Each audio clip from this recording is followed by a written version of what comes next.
Objective-C. So on Tuesday, we did a brief intro to Objective-C. What can anyone tell me about Objective-C?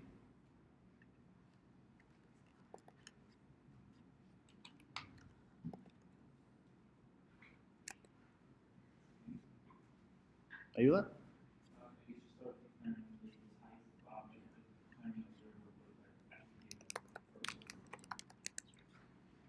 Okay, so you're talking about the syntax? Yes.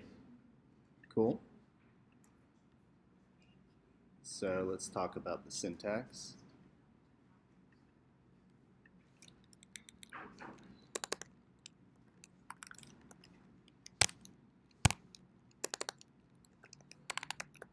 See, refresher. Syntax is different. When declaring a variable, we start with the type that that instance will be. Do we have any kind of ability to just do something like this, or var a is equal to 10? Michelle, why can't we do that?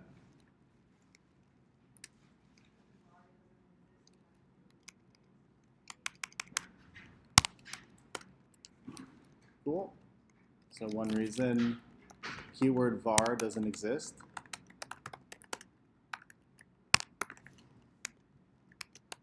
Can we do that? Okay, and so what does that tell us that's a little different than Swift?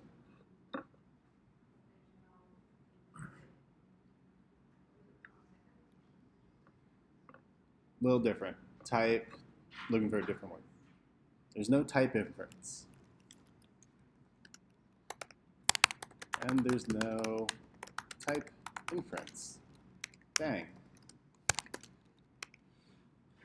What's some other stuff we looked at with Objective-C? Liana.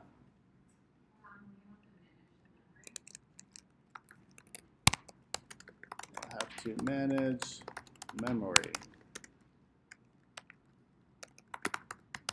I'm going to put it sometimes on that. This block right here, this auto release pool, is actually a means of managing the memory of this function. It's setting a scope,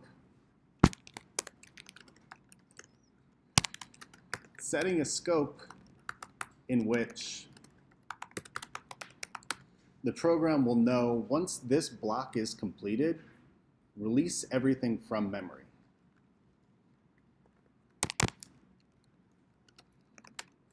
So there's a scope for you to declare declare variables, do stuff with them, and then at the end of the block,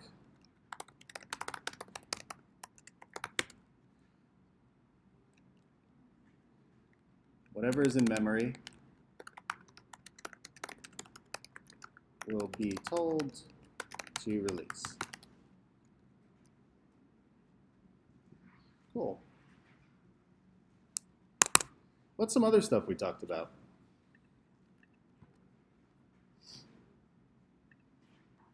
Sunny?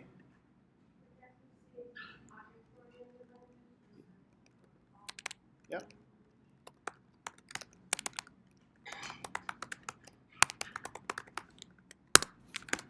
What does that mean?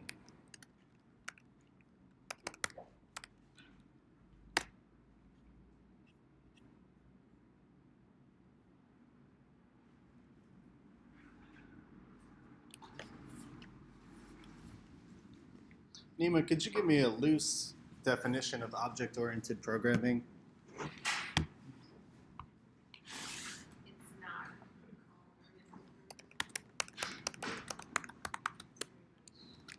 There are 4 pillars of object-oriented programming. Cool. There are 4 pillars. Do you want to tell me those pillars? Encapsulation. Encapsulation. Inheritance. inheritance, abstraction, abstraction, and polymorphism. Awesome. Today we are going to spend a lot of time talking about some inheritance that's built right into all the Objective-C types that we're going to use. But first, we're going to talk about the functionality that Objective-C gets from a different language. So here's the start of our brief history lesson. Swift came out in 2013. Something crazy about Swift is Swift compiles into Swift, which compiles into some Swifty kind of thing.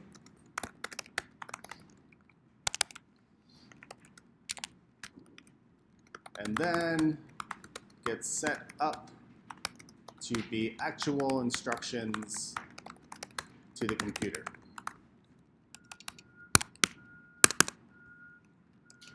Objective-C does not compile to itself.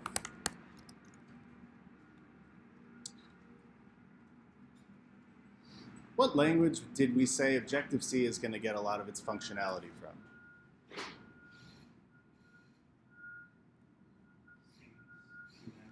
Yep. C and its functionality sit below Objective-C. And so when we compile our code, at one point, all the stuff we write will be in C. After that, it'll get, just like above, set up to be actual instructions to the computer. Digression.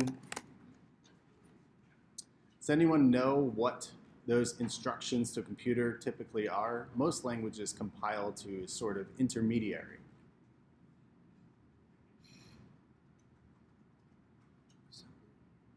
Aaron, say that again. Assembly? Yep. So most languages compile to an intermediary language called assembly, which is the layer of code that gets translated to the hardware of our computers. Cool. Digression over. Because Objective-C sits on top of the C language, that means that we can actually use a lot of Objective-C, we can actually use a lot of language features of the C language. So what we can do is we can get some basic types from Objective-C. Let's do that again. We can get some basic types from C. Objective-C can use them. And then in the second half of our lecture, we're going to see what types Objective-C has set up for itself that make that C functionality more object-oriented. First, let's do some C stuff.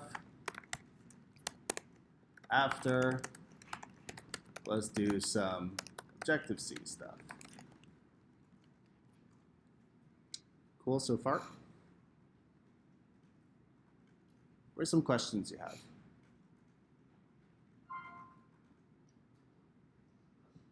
All right. So again, reviewing from Monday, what is this thing I got here? Lines 38 through 44. Sunny? Got a function signature, and which function is that specifically? Yep. How do I get this function to actually execute? Liana?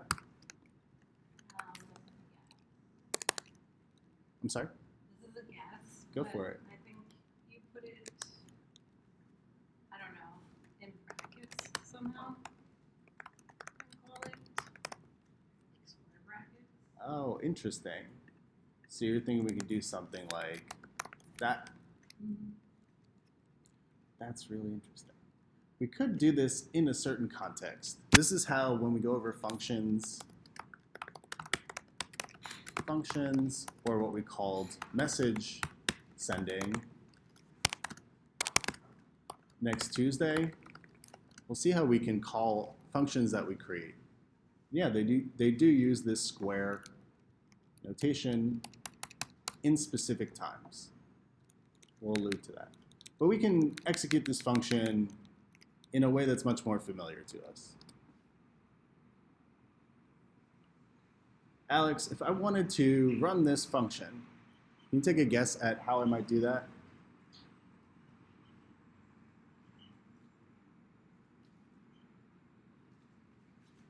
If I wanted to run this function, yeah, I could just hit play. Main.m is going to execute this function called main. Let's see. You're going to say hello to me? Well, it did. If you recall, it also tells us the time when we executed. It tells us the certain context, which is the function called in this project objc types. And this function actually returns a value, right? What type is that value? It's an int. Yep. It's because this main function actually just needs to tell the program itself how it's going to return. Cool. Are you Where we have to tell it in the function call what that should return the value. We don't have to do that with objc-c. Can you ask that again? So on like Swift, when we create a function and we have to give it a return type, Mm-hmm. we don't have to do that with objc-c. No, we do. You told me just before where we do.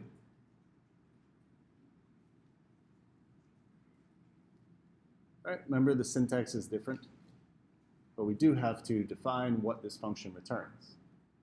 When the config 6. Yep.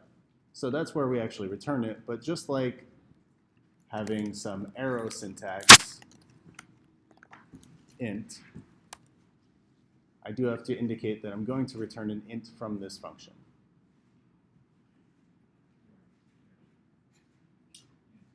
Cool. So Is we it- do- No, go ahead. So you declare the return type first, then the function signature, and then return the function with the value that you return. Mm-hmm. So returning works the same, it just looks a little different. If it's void, you have to write void there. You don't. If it's void, do you have to write void there? No, you do not. Oh, I'm sorry. Here you have to write void, but you don't have to return void within the function itself. So just return nothing. Mm-hmm. Sunny? On line 42, ARGC, ARGC for the names of the parameters that we're using it. Yes. Name of anything you wanted. So within this function, this is predefined because it's actually meant to run from any terminal. So we could enter what ARGC is. ARGC is the number of arguments to this main function. I think by default there are 2. The first is the function name. I'll try to remember this. The first is the function name, and the second is the number of number of arguments. I think the RGC stands for argument counter, and AR ARGV stands for argument vector. Mhm. So argument counter is you specify the size of your array, and argument vector is all the elements inside that array. Amazing. And that's super important because arrays, we'll talk about. What this function's taking in is how many arguments are actually going to be processed within this function. So ARGV is a certain number of arguments that can be sent to main. We could iterate through ARGV. Let's do that right now. For, man, doesn't that suck? Oh well.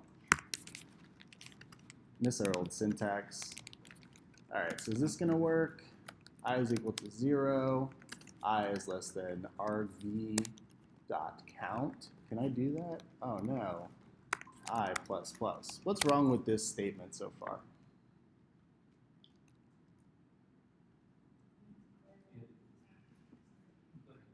Declare the type for I. Okay, thank you. Now let's see. argv. Const char is not a structure or union. Oh no, how do I figure out what to do with that?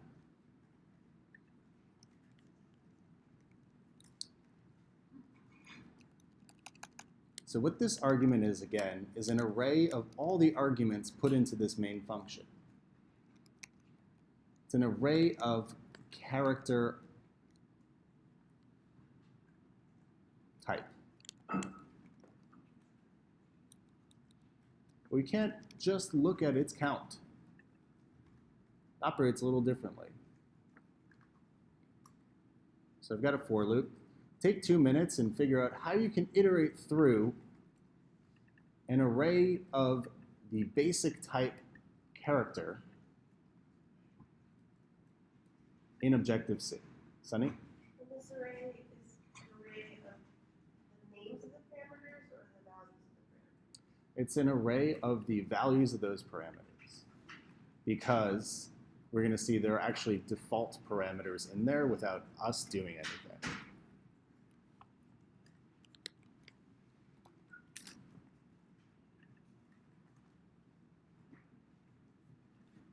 So in Objective-C, how can I iterate through an array? How can I get the count of an array of this basic type character?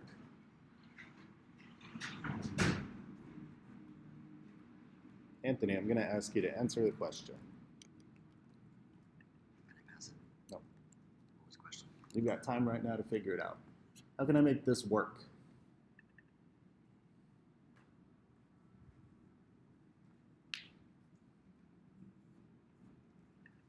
You can definitely just use Google rather than your intuition if you're not familiar.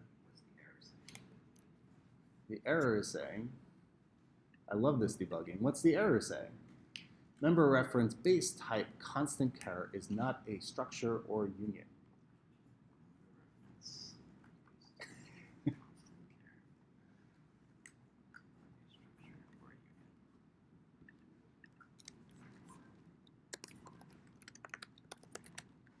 Can't use argv.count to get the number of things in my argv. Anthony, what am I going to have to do?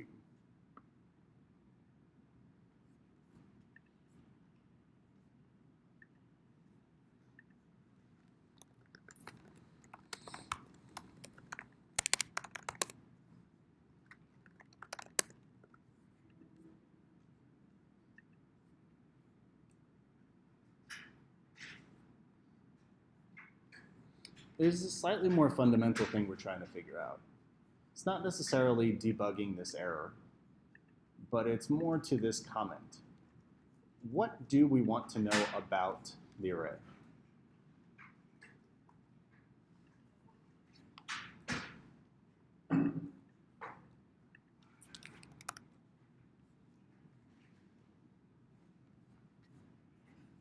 there's any. Sorry, one person? Yeah, we want to know how many things are in there. So that's probably, you know, defined somewhere in the language fundamentals for Objective-C. Has anyone found where you can get that count? Interesting. So is it like this? I've just got this size of. Oh man, so I can't just like use this argv as an object and then use some instance method? Damn. So our basic types are not objects that we have instance methods for.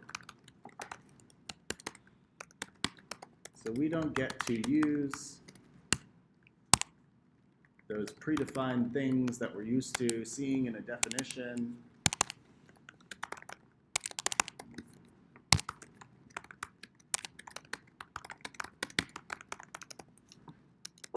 Instead, there's this function, size of, expression or type. Well, we've certainly got an expression here.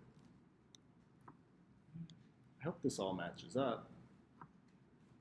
Size of. We'll return the size instead of a constant char. Do I want that to happen? I don't know. Let's try it out. Fun thing about programming is we can fail at it. So our NSLog, how do I make sure this NSLog works? How do I get a string in here? I can't just print any kind of value anywhere. Levi. I'm going to stay with my question, then we'll come to yours. Okay. You need the @ symbol. What does that @ symbol do? It's going to create a string, but this @ is for a specific reason.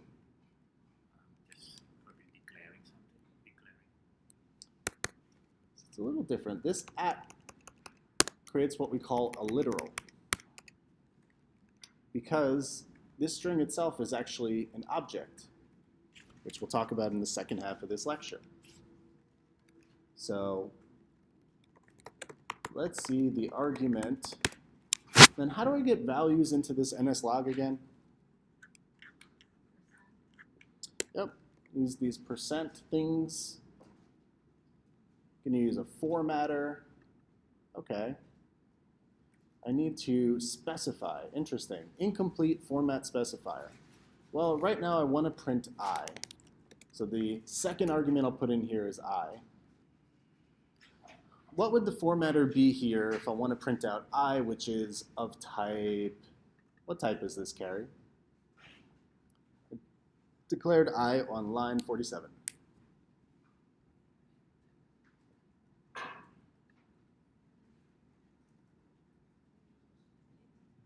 Yep, an int. So what's a formatter for int that we could use? Could use D. Okay, sounds good. So let's see the argument I. And then let's just use the formatter and say, here it is. Just like before, what I want to do is maybe just look in that array for that thing, find the proper formatter. Let's run this and see if it works. Goodbye, hello world. Hello, this guy. Where? Oh no, I'm getting an error. Ugh, what is this thing? Why am I going to see this all the time?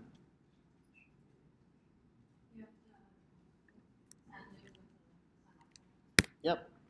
Each expression needs to end with a semicolon. Oh no, it crashed. Oh no.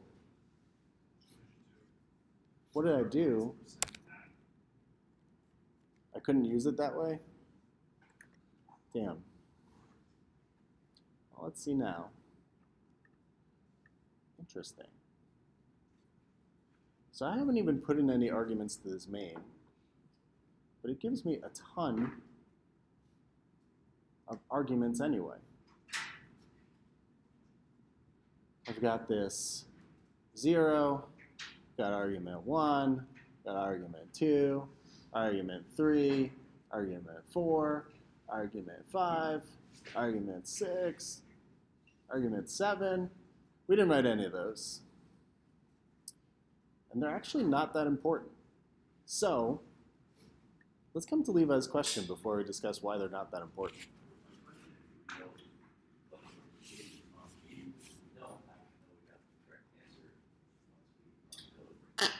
Bless you. So what do you mean by correct answer? We don't know the size of our Mm-hmm. So if we run the program, or the configuration for the size of our it might be telling us something different. We might have asked it something we didn't ask it. If we don't know what the expected answer is, how do we know we asked the question correctly? Again, what is the question? How big is our team? Well, that's where this beautiful thing here, size of, comes in. Size of is literally going to tell us how big this thing is and compare I to that. And this C-style for loop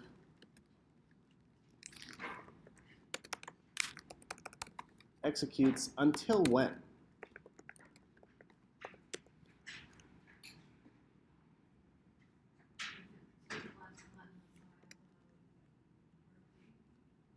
Is it going to be 2 less? Oh, sorry. 2 less. Got it. Yes. So I increases until it's less than the size. It's no longer less than the size of argv, aka the count minus 1. Ayula. I guess to you guys' question, what do we know? How do we know what's inside of our So we declared it, just the our syntax. So this, Not give it any value such as correct. So this main function is something that the compiler puts together at the end. All these arguments came in from us building and running this project. We didn't put any of those arguments in. We could run this as an executable in the command line. We could add some arguments to it. Honestly, not that important. But what we did do is we looked at a basic type here, a character, and an array of those things. And we just looped through it, and we saw some stuff. I know that's weird, but with these basic types, with this array we've got here, we don't really have the methods that we're used to. So we're going to have to get used to using them in a little more basic of a way. Sunny. Don't we want equal to or less than or equal to get all of the parameters? Let's see.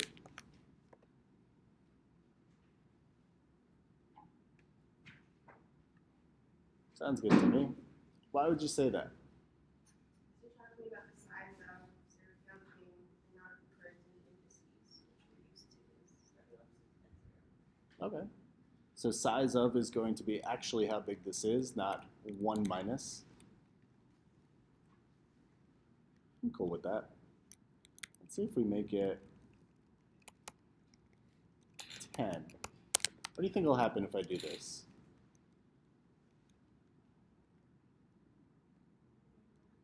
What do you think will happen if I look for the 10th index in an array that we've seen has arguments 0 through 8?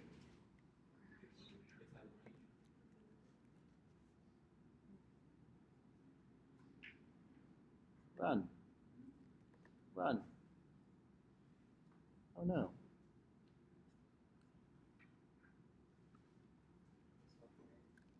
Seems not to be working. I still want to run it.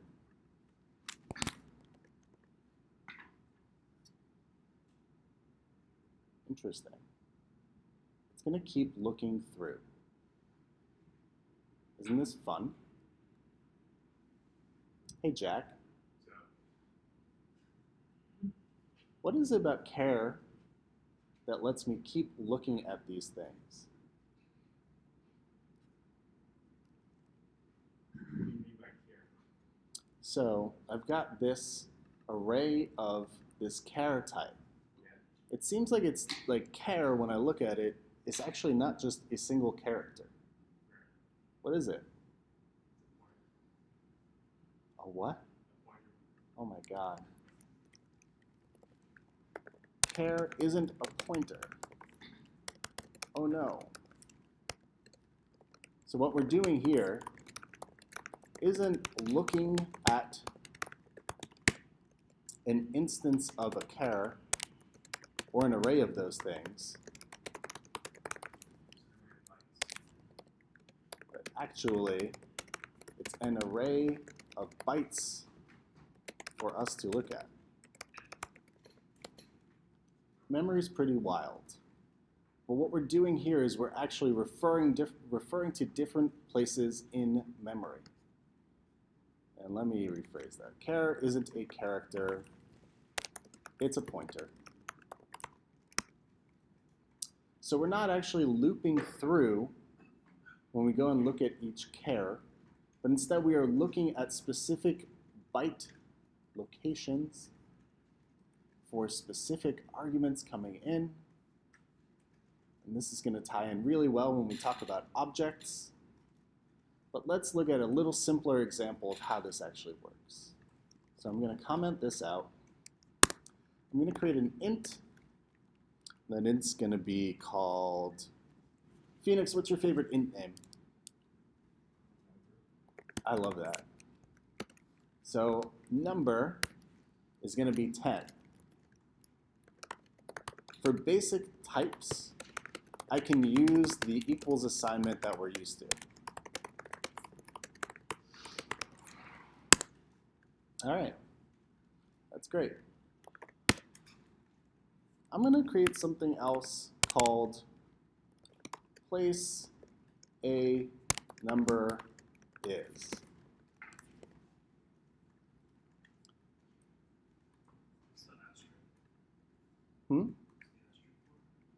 Oh, we're going to see. It's going to be great. All right, let's kill this. Kill this. Let's see what they say here.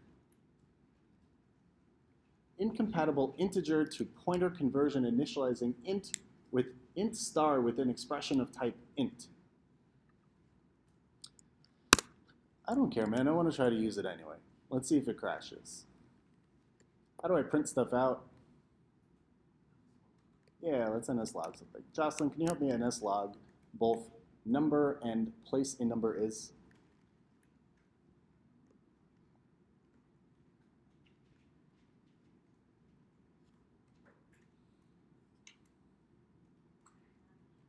Okay. Somewhere else on the screen, we are also using nslog. How could I start using an nslog?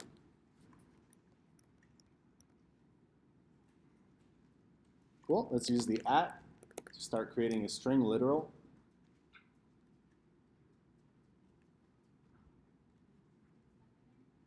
Put stuff in there. Okay, put stuff in here. Let's use some kind of flag for number.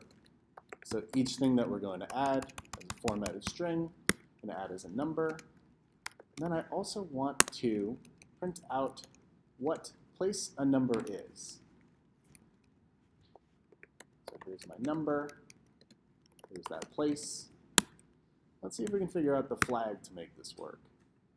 I hope it works.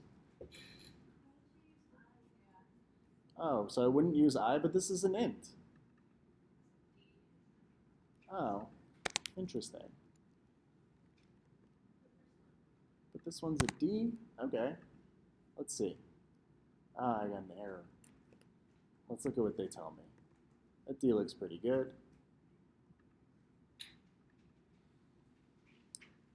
Format specifies type int, but the argument has type int star. Weird. That's not what I want to do. I want to do something different. So what I've actually done here is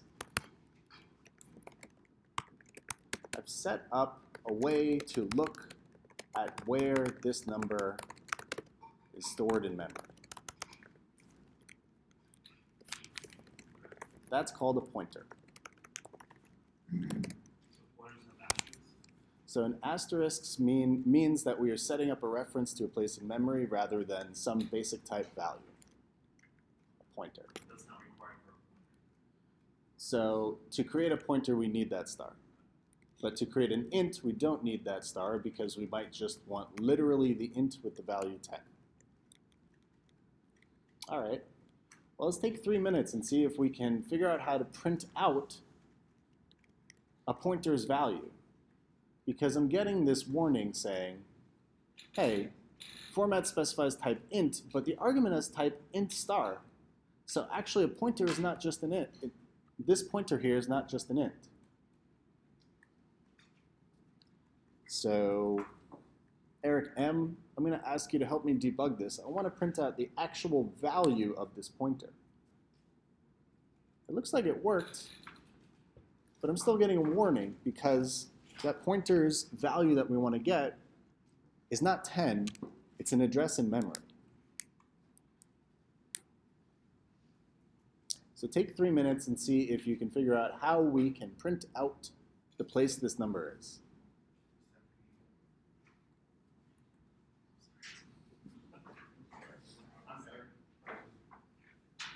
All right, let's take 10 more seconds, Eric.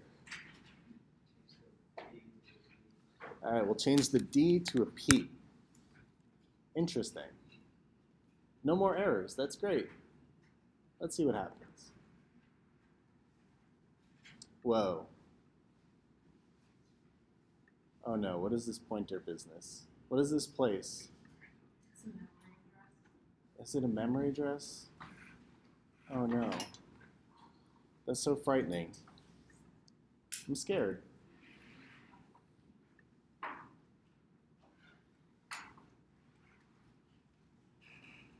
How do you feel about printing that? Can you use this in any way?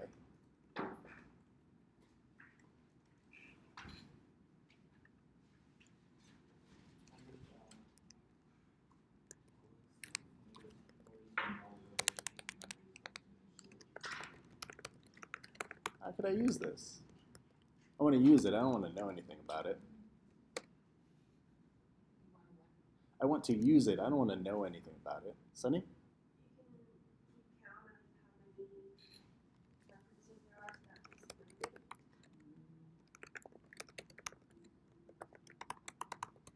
I could maybe backtrack and see how many references there are in memory. I could check how many things are stored at this address if I have all those things.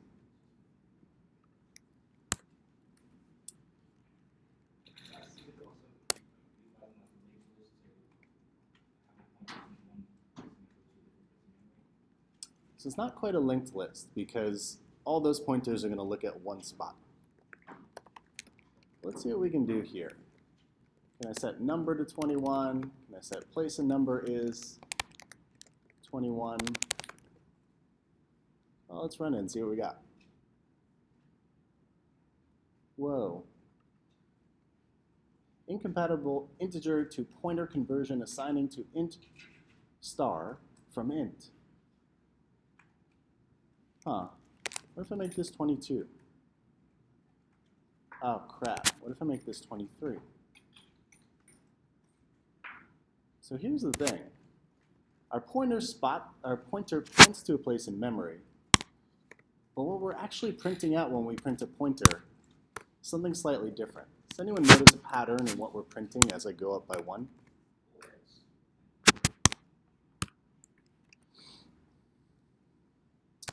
Goes to D.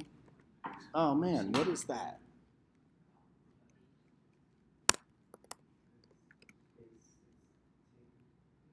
Yeah. The value being stored at that pointer uses a, what do you call it, a base 16? What does that mean?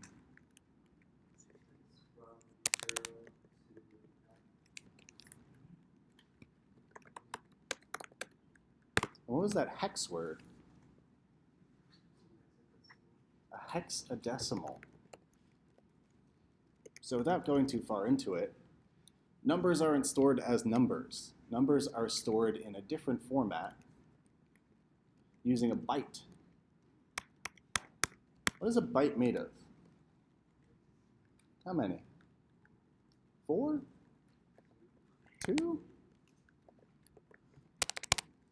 Bytes are a memory unit that have 8 bits in them. Kimball, what's a bit if you had to guess?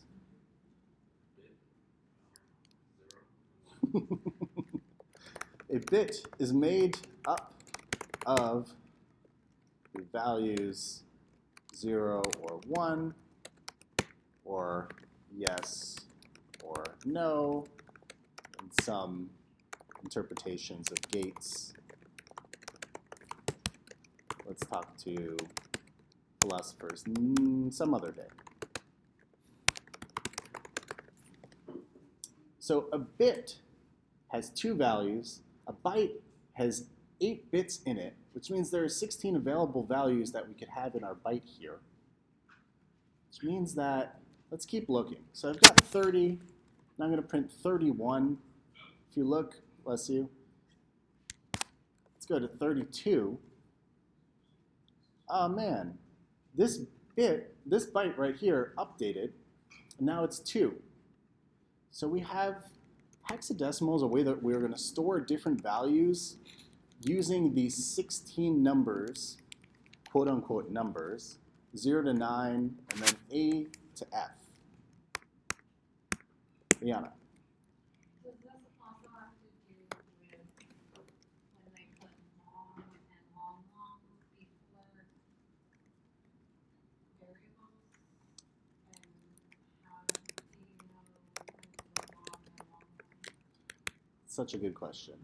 We're going to find out the answer is we kind of don't have to. But what Liana's talking about is, let's say I want an int that's going to be a super big number. Equal to, I don't know. When we're using these basic types,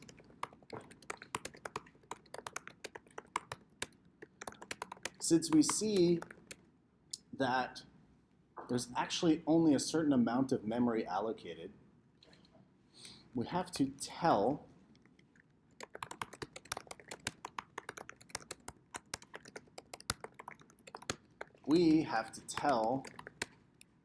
the program that, bless you, it should allocate more space. So we literally say this is going to be a long integer. And if we think it's going to be bigger than that, we say it's going to be a long, long integer. I'm sorry? Integer overflow? Tell me about that word.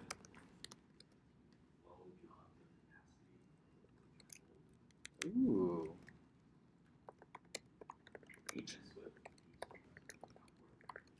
Ooh. Yeah. Yeah. So a common CS memory question is going to be, how do we make sure that we are able to store really big numbers? And we run into this problem called integer overflow. We try to save beyond the capacity of what memory has been allocated to our storage space. Rod. Can you do something like long in Swift? We do something like long, long in Swift. I don't know, let's try it. Let's try it some other time, actually. I want to keep a schedule. We typically don't have to. Swift, I don't think, has the keyword long. But also, let's coin flip, I might be totally wrong. Typically, you can use an int to store almost as big of values as you need. But what happened for you, Levi?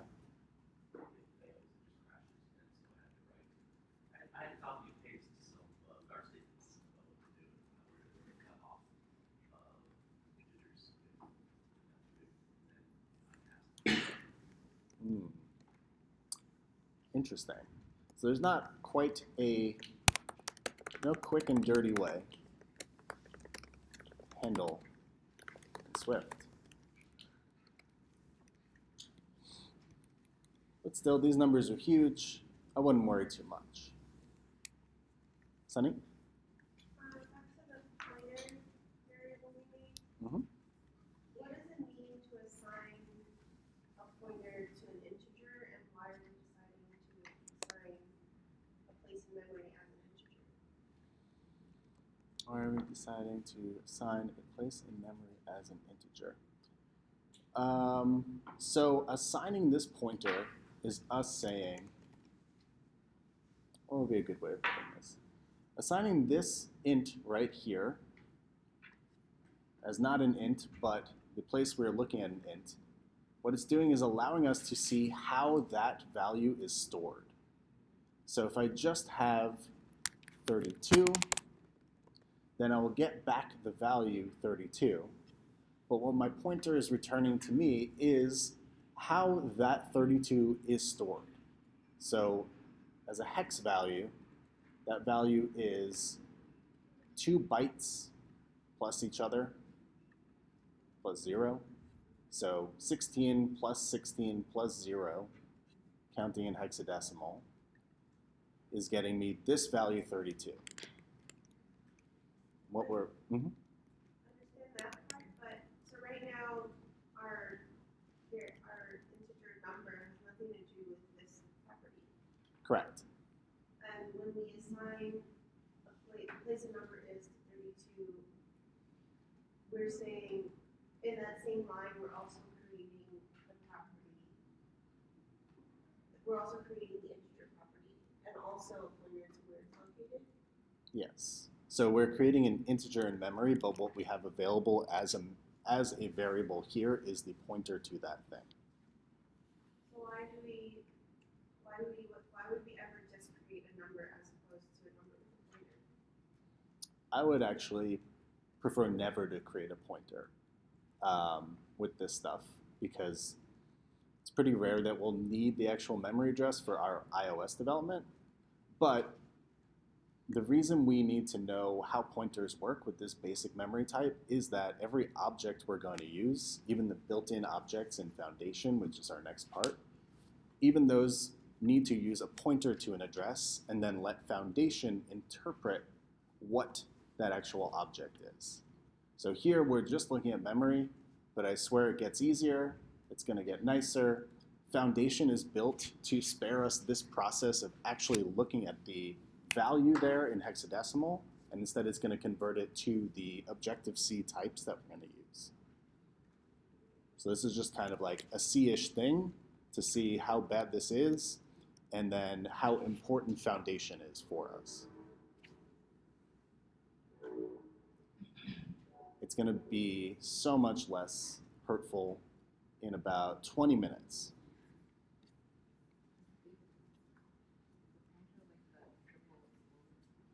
Is the pointer like the triple equals?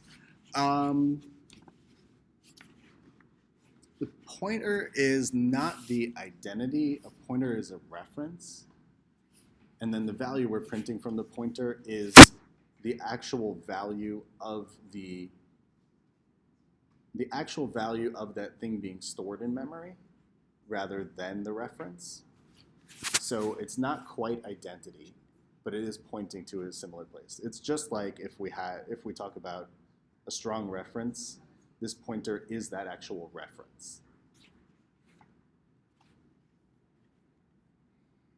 Okay. So let's take a 7-minute break. We're going to talk about how that stuff was really hurtful and we don't ever want to use it again. And then we'll talk about why this thing right here is so important. This guy, Foundation. Cool. So let's come back at 11:13.